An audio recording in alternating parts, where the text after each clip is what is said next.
and warm greetings from the African Renaissance TV, from wherever you are watching us from. This is the Sustainability Track, and I am Mohammed Bibaji. To have a conversation around our topic of discussion, is sustainable agriculture, I have a very important guest in the name of Mr. Samba Fai, who will assist us to form a conversation around this. Mr. Samba Fai is a household name today in the Gambia as far as sustainability is concerned. Mr. Fai, thank you for accepting our invitation to come onto the Sustainability Track today. Thank you, Mohammed, for having me at the Sustainability Track, and I'm very happy to be here today. That is important. It's an honor to have you here. And sustainable agriculture is a topic that is really enticing, one that should become a household topic as far as we are concerned in the Gambia and Africa at large. But before we kickstart our conversation, we would like to know who is Mr. Samba Fai and the plantation nurseries in the Gambia. Okay, I am Mr. Samba Fai. I am the CEO of Plantation Nurseries. Actually, we are engaged into propagation and management of climate resilient and drought resistant seedlings for smallholder farmers in the Gambia. The company organization was established in 1998, and since then we have engaged ourselves in various propagation and management of fruit trees, plant trees, and agroforestry trees. So currently our nursery bank is located in Fas Njagochai, which is a 1 hectare land, and we have been engaged in the business for a very long time.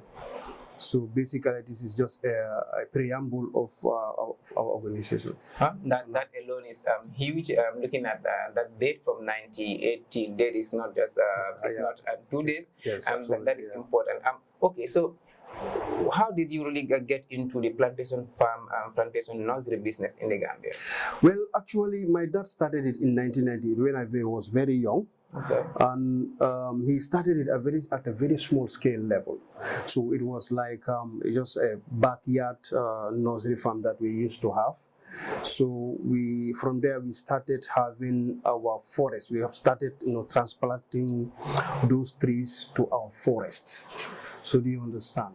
So I've seen the need that we should do enough restoration, and the region I came from is one of the most depleted regions in the country, which is North Bank. That is North Bank. Perhaps there are other regions which are Sierra and other regions, but if you look at the amount of impacts of climate change in the region is huge. So for that being the case, that prompted me as a very at that teenage, I have the passion to be part of conservation and restoration, because the passion was there since I was young. So that prompted me to engage myself. When my dad retired some few years ago, I had to take the business from where it is, and it is a household name today. So basically, we are growing, and in the near future, we want to be regional. And if you look at our trajectory, where we want to see ourselves in the next few years is beyond imagination. So for that being the case, the passion has been there since I was young, and I have learned a lot. I have learned when I was very young, and I believe all the techniques, all the things that needed to start a nursery farm, I have able to get all of them as well. Those are important. That before you can get into anything, it's the skills that are really needed to take it to that level are really important. Well, I want to ask this quick question. How is a day like in the farm, like a typical day in the farm? How would you describe those activities there? Well, the day like in the farm, there is this routine exercise that is I do on daily basis.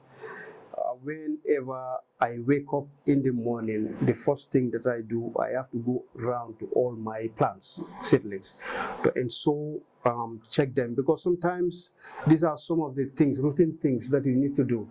So it is part of my life that whenever I wake up, when I'm in the nursery farm, I have to go around, check regardless of the amount of seedlings we have, I have to go around all the seedlings that are in the nursery bank to ensure that they are properly checked.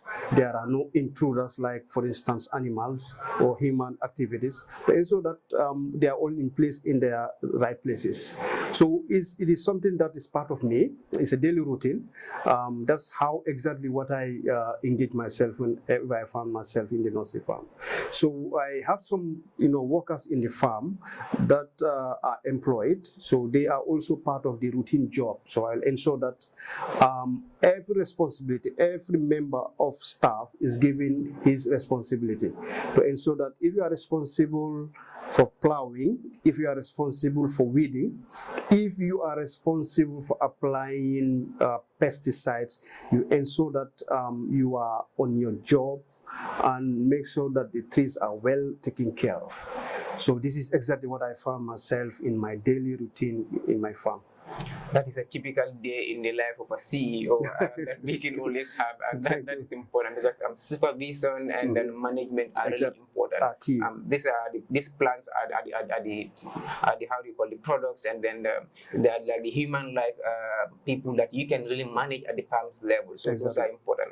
That sensitivity and early supervision is important. So I want to ask this: what were your early days like as far as academics is concerned?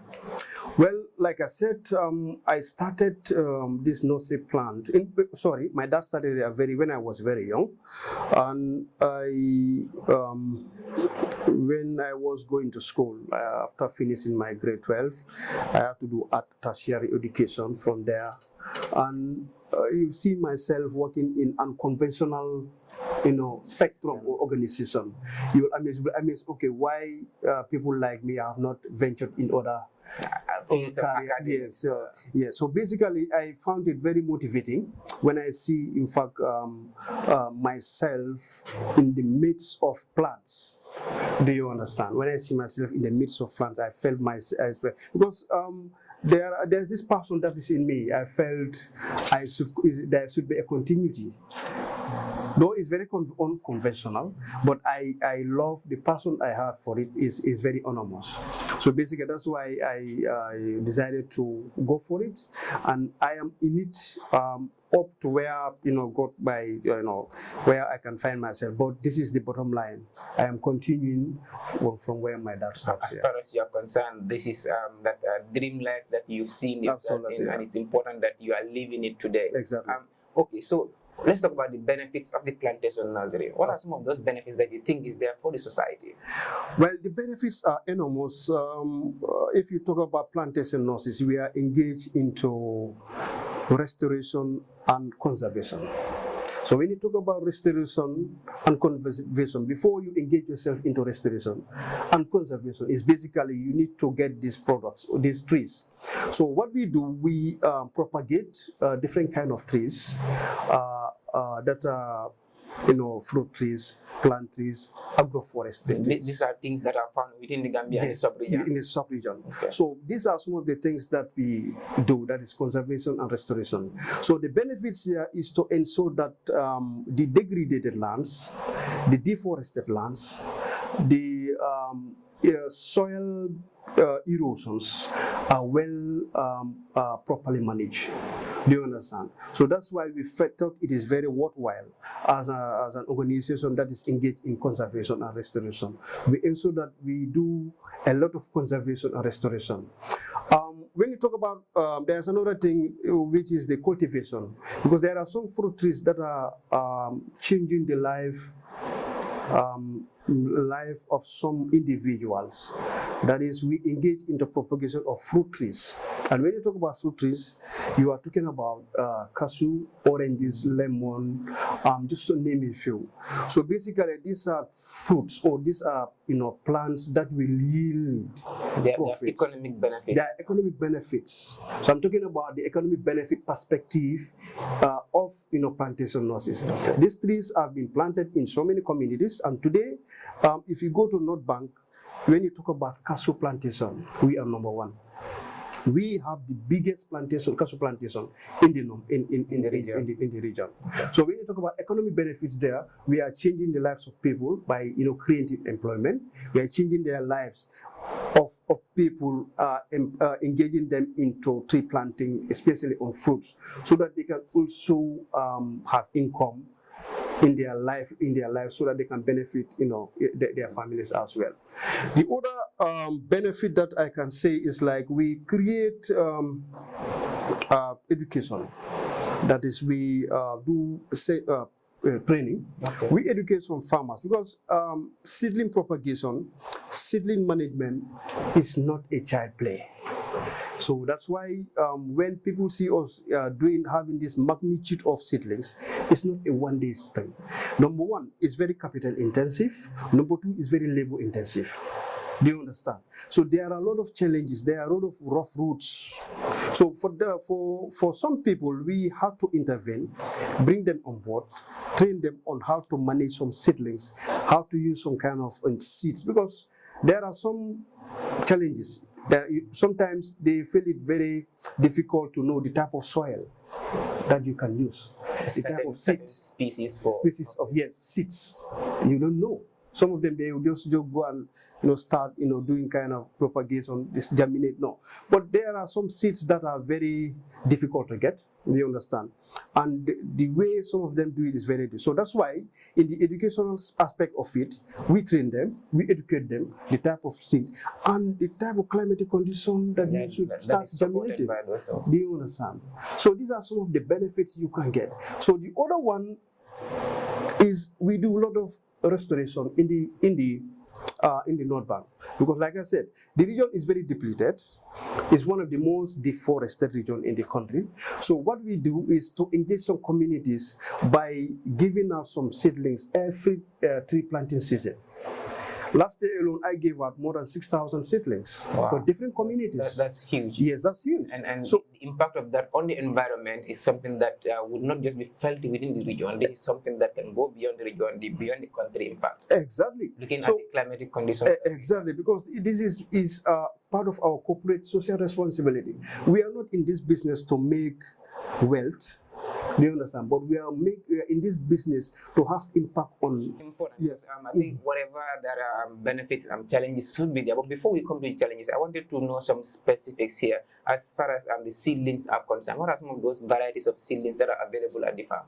Okay, we have different varieties ranging from plant trees, the plant trees that involve, or you have the mahogany trees, you have the baobab, you have other, the bomb black statidium. Those are the botanical names.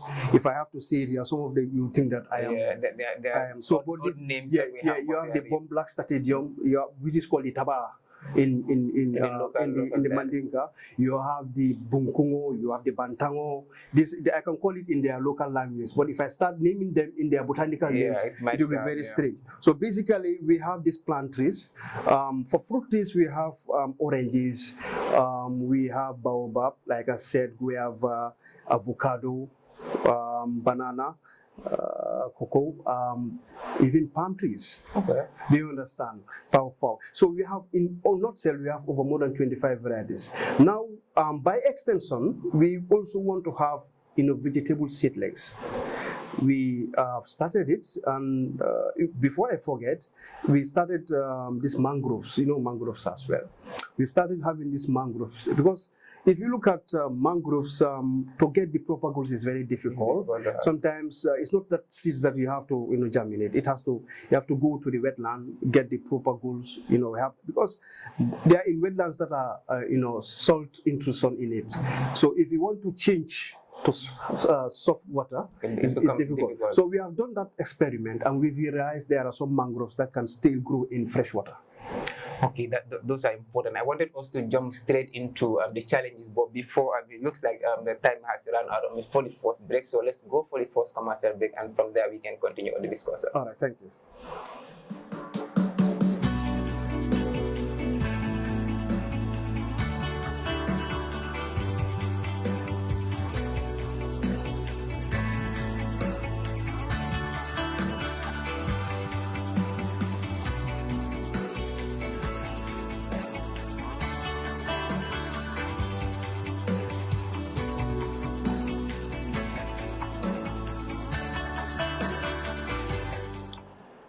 Welcome from that short commercial. If you are just joining us, this is the Sustainability Track, and our topic of discussion today is sustainable agriculture. Here with Mr. Samba Fai. In case you have not subscribed into our channels, please you can do so to subscribe into our channel so that you can have interesting opportunities to watch out more episodes and different programs coming your way from the African Renaissance TV. Mr. Fai, welcome back to from that short commercial. It was interesting. Sure. Like we were talking about the, some of the challenges that we can have at the farm. So, what are some of those challenges that you have encountered during this process? Well, we have numerous challenges that we are encountering, and one of them is climate and environmental factors. Well, if you look at that aspect, normally extreme hot conditions are not good for some of our plants. And drought also is not good for our plants. Do you understand? Floods also is not part of. It's not in fact good for our plants. So these are some of one of the three factors or the challenges that is affecting our plants. Do you understand? Because if you have extreme weather conditions, sometimes when you go to the nursery bank, you will see some in fact leaves have started having some drying out. So that's why always we are ensure that we have excess water, enough water. The availability of water is key. It's paramount. Do you understand? So the other challenge or part of the challenge is pest and disease control. Do you understand? Because there are some pests that are very hazardous. They are very, very wild. Do you understand? Some of them are very, very dangerous that they can affect our plants. So it's one of them, and the disease control as well, because there are some times that we will have a disease or infection. That could be an outbreak. That can be an outbreak. Do you understand? So these are some plants are very prone to disease. Some plants are very resistant to disease. Do you understand? So if you want to combine into, sometimes it's very difficult. Do you understand? The other challenge is human resource deficiency. When I say human resource deficiency is we sometimes, it's very hard for us to have the right amount of, people to do a certain job. Okay. Do you understand? That's why I always say nursery management is not easy, because we used to have challenges of human resources. In fact, it's still a challenge. We'll have some people, they will start working up to a level they will leave because of the job is very labor intensive compared to other jobs. Do you understand? So basically, these are the two challenges that you faced with us. Yeah, that is exactly we are facing. And the other one is we have this lack of market, because it's true the business is very lucrative, but there are times that to sell some of these seedlings is very difficult, because they are very expensive, especially more of plant trees. They are one of the most expensive seedlings because of their qualities, or one of their attributes in terms of climate change.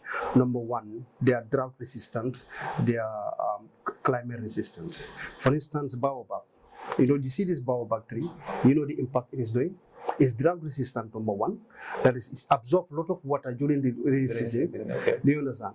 Number two, it's climate resilient. Do you understand? So there are some plants they don't go easily, and baobab is part of. We have this. One of those. Yes, one of. So our market availability of market is kind of difficult, because most of the time we rely on NGOs to procure or to sell, buy some of the seedlings for communities. In the past, we had partnered with the FAO, UNDP, the EBA project, and there are other international organizations we want to partner. So basically, these are some of the challenges that we are facing. I think I have to take you back. We are also a member an international organization called PACJA. PACJA is a Pan-African Climate Justice Alliance. Okay. It's a network or a consortium of 1,000 international organizations, and they are in over more than 51 countries in Africa. So I am part of the executive members of the PACJA Gambia that we have already started establishing.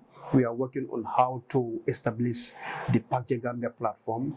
Okay. We have members that are also, our own objective in this platform, because Plantation Nurseries is a member of PACJA. I just want, it's not like I'm here, yes, at the continental level. Okay. I'm not here just to showcase or promote PACJA, but we we cannot work alone.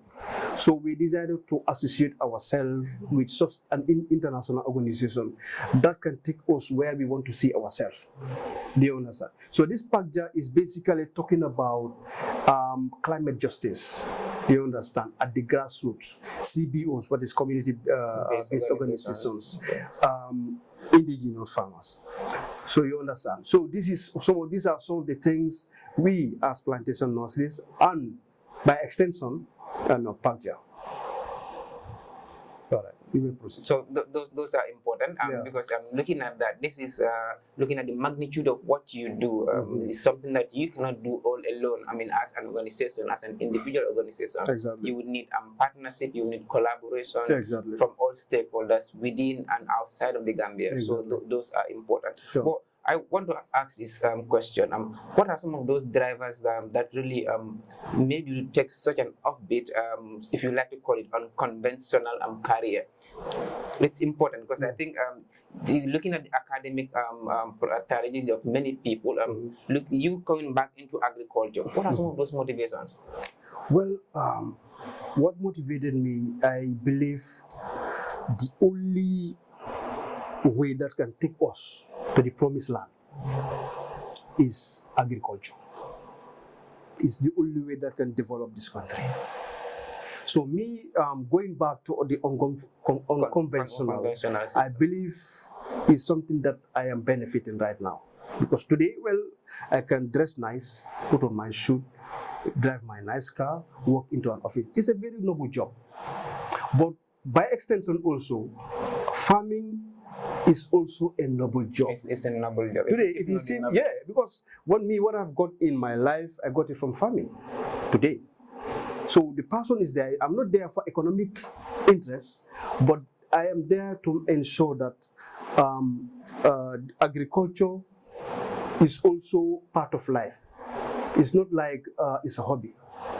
That is exactly what I want to discourage, because most of the time, you are young, you will thinking that people like me doing farming, well, I can work in an office, fine, but I believe agriculture is the only way forward.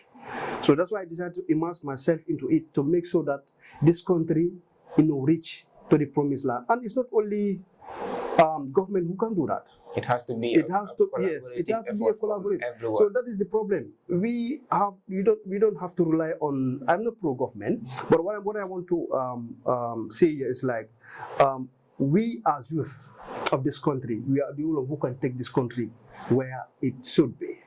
That is involve ourselves in not only white collar job, but also involve ourselves in other noble jobs like farming, fishing, you name it. So if you go to other countries, like in fact our neighbors, if you go to our neighbors here today, or you go to any African country today, you will see there are youths who are even PhD holders and they are doing farming. But today, Gambia is different.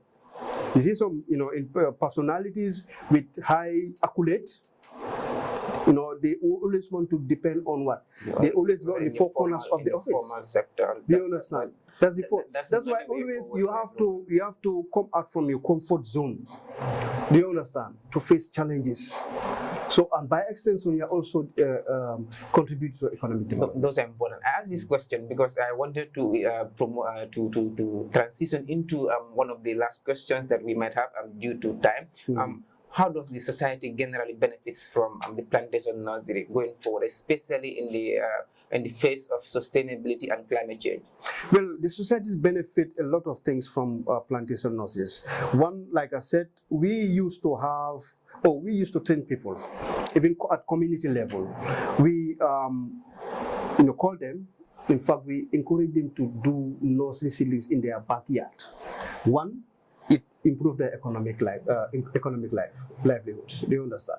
Because those seedlings, when you sell them, you get income.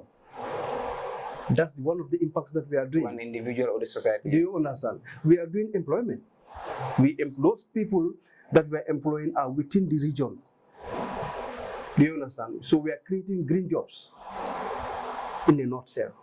And we're also contributing to a better climate for the exactly, because yes, if you look at climate change, one of the best mitigating factors is tree planting.